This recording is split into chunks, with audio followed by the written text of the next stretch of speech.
Durante el Te Deum evangélico que se realizó este domingo, el pastor Edito Espinosa lanzó fuertes críticas contra la homosexualidad. El movimiento de integración y liberación homosexual condenó los dichos del pastor. Queremos conversar respecto a estos temas. Nos acompaña Rolando Jiménez, presidente del Móvil. Muchas gracias por estar junto a nosotros, Gracias Rolando. por la invitación.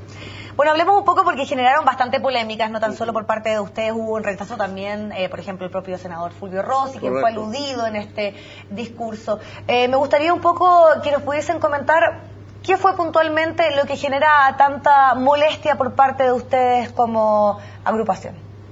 Mira, fundamentalmente aquí lo que hay es una intromisión ilegítima, profundamente ilegítima, de las religiones en el proceso legislativo, que esto ya es una constante. Hay una intervención ilegítima en la definición de políticas públicas. Desde las religiones se pretende pautear al Estado chileno. Y esto es un Estado donde Iglesia y Estado están separados desde el año 25, a lo menos formalmente. Entonces, en ese contexto es inaceptable.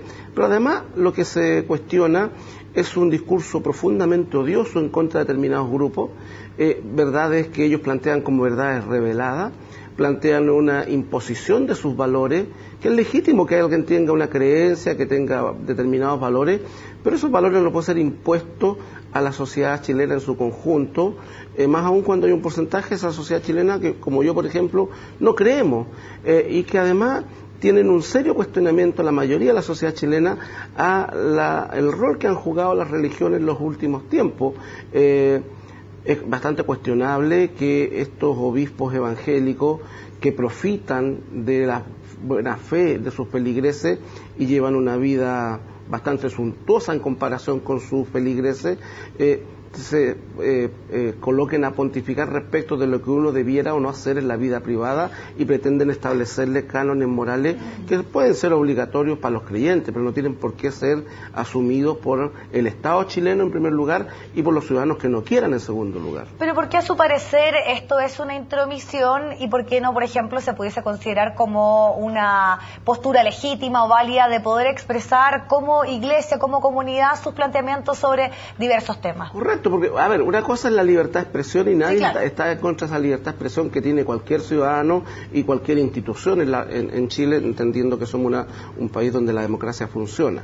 ¿Pero por qué lo consideran intromisión? ¿Por qué ustedes consideran porque, que por ejemplo, porque ha habido un cuestionamiento sistemático y permanente a la obtención de derecho e igualdad ante la ley que hacen determinados grupos. Cuando desde el púlpito de un Te Deum, de una catedral evangélica, se cuestiona y se relativiza los derechos de las mujeres, se cuestionan la necesidad de avanzar en igualdad de derechos, por ejemplo, para la diversidad sexual. Se criticaron leyes en particular, se cuestionó también al Poder Judicial. Bueno, aquí hay poderes del Estado, está el Poder Judicial, el Legislativo, el Ejecutivo, que son separados, que tienen autonomía, y en ese contexto las religiones es ilegítimo que entren a cuestionar a otros a poderes del Estado que están legítimamente constituidos. A los pastores evangélicos, a este obispo lo eligió, creemos, su feligresía. Al presidente de la República, a los legisladores, lo elegimos los ciudadanos de manera democrática, transparente. O sea, aquí hay un sistema democrático que no puede ser cuestionado a partir de las valoraciones que hace determinada jerarquía eclesiástica, porque eso es absolutamente antidemocrático. Ahora, el planteamiento es que tal vez particularmente la molestia recae en los dichos del obispo Edito Espinosa, o más bien ustedes consideran que en general la comunidad evangélica es discriminatoria, discrimina, porque, ¿sabe por qué se lo pregunto? Porque justamente ayer nosotros conversábamos con quien también representa cierto sector de la iglesia, quien señalaba que no se sentía identificado con estas palabras y que justamente hacían un daño porque estigmatizaban o hacían un prejuicio respecto a los planteamientos que tiene la iglesia respecto a diversos temas. No, por cierto, uno no podría señalar que el mundo evangélico en su conjunto comparte la violencia, la siembra de odio que hace Edito Espinosa, y por cierto hay pastores, hay obispos, y la mayoría de los feligreses evangélicos creo que están en una lógica distinta.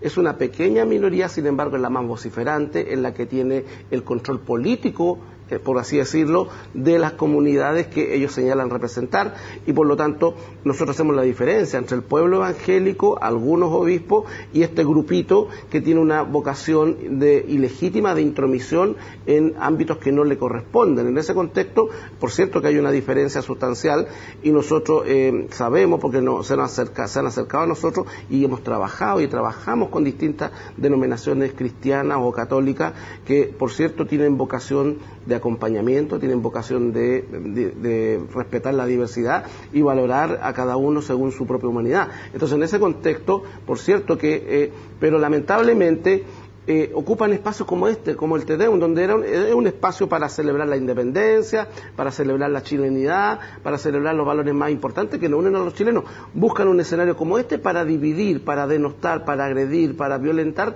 la dignidad humana de las mujeres, de los homosexuales y de algunas autoridades incluso. Ahora, se ha debatido muchísimo respecto, por ejemplo, a los proyectos de ley, a las leyes que están vigentes, como la ley antidiscriminación, pero hemos visto como en el último tiempo se han dado situaciones de discriminación que continúan. Por ejemplo, lo sucedido en el ejército. También ustedes fueron bastante críticos de lo que fueron estas palabras ayer en esta homilía. ¿Qué falta para avanzar, para que esto no se quede tan solo en las palabras, y sino que finalmente haya un compromiso tal vez de la sociedad en general por respetar las diferencias, por respetar y además integrar? Porque también hay una serie de proyectos que están en veremos, como por ejemplo el acuerdo de vida en pareja. No sé si tal vez eso es lo que ustedes sienten que falta para que exista una legislación que garantice la igualdad de los chilenos. Bueno, sin ninguna duda las legislaciones, las leyes por sí solas no resuelven los temas de discriminación, y la ley antidiscriminatoria es un paso positivo en el sentido correcto, pero sin embargo falta una definición mucho más acabada, más en detalle, más proactiva de parte del Estado, y por eso la ley es importante, porque en el inciso número 2 establece, del artículo número 1, establece la necesidad de políticas públicas. Nosotros hemos estado trabajando, nos hemos reunido con el Ministerio del Trabajo, el CERNAM, con Defensa, con Salud, para proponerle, con Educación, para proponerle acciones de políticas públicas como lo establece la ley antidiscriminatoria. Este es un proceso de cambio cultural, que retrocede cuando hay voces como la que se expresaron en el Te Deum, que cargan con tanta odiosidad, prejuicio. Entonces, en ese contexto lo que falta es que haya una mayor capacidad del Estado de generar políticas públicas de no discriminación que partan en kinder y que terminen en la universidad, y significa políticas públicas, campañas, procesos de educación, procesos pedagógicos que nos permitan bajar, porque por ejemplo hoy día no solo los homosexuales somos afectados por la discriminación. ¿Qué pasa con esos 100.000 inmigrantes más o menos peruanos que hay en Chile? Los chistes de mal gusto, las caricaturas que se hacen de ellos, una serie de prejuicios que hay respecto de los migrantes que vienen a enriquecer la cultura de este país, que vienen a desarrollar y a hacer un aporte de sus propias lógicas culturales. Todo eso está en cuestión por estas doctrinas, por estas culturas cerradas, integristas, como las que expresa Edito Espinosa. Ahora, si usted tuviera que hacer una evaluación respecto a estos temas, por ejemplo, tomando en cuenta las propuestas que han habido desde el gobierno, sobre todo porque justamente en la campaña vimos como el presidente de la República señaló que en su gobierno iba a haber una cierta integración, o se iba a respetar ciertos derechos. ¿Se puede hacer ya una evaluación? ¿Se ha avanzado en estos últimos años? ¿Queda mucha tarea pendiente tal vez? No, sin duda hemos avanzado. La propia promulgación de la ley antidiscriminatoria, el envío del acuerdo de vida en pareja, que esperamos empezar a tramitar luego.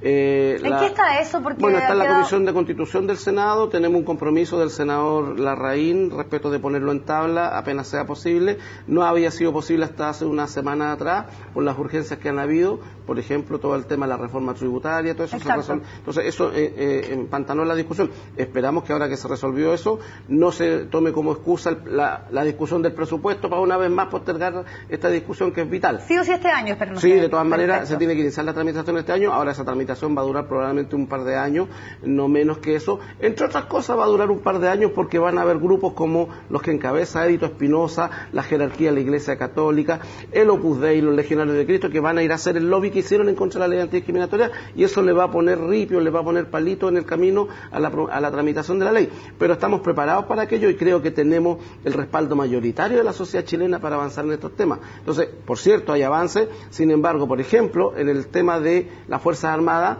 se requiere coraje político, se requiere voluntad política para avanzar, ya no solo en decir, en las Fuerzas Armadas no se discrimina, porque quedó demostrado palmariamente que eso no es así, que hay instructivos incluso escritos respecto de ese tema, y por lo tanto aquí el ministro Andrés Alamán, el gobierno del presidente Piñera, tienen la oportunidad preciosa de dar un salto cualitativo, de mostrar voluntad política, coraje político para abordar de manera integral la discriminación. Le queremos agradecer muchísimo haber estado junto a nosotros y haber podido abordar estos temas. Muchas gracias a ustedes. Perfecto, los invitamos a ustedes a que continúen junto a nuestras transmisiones.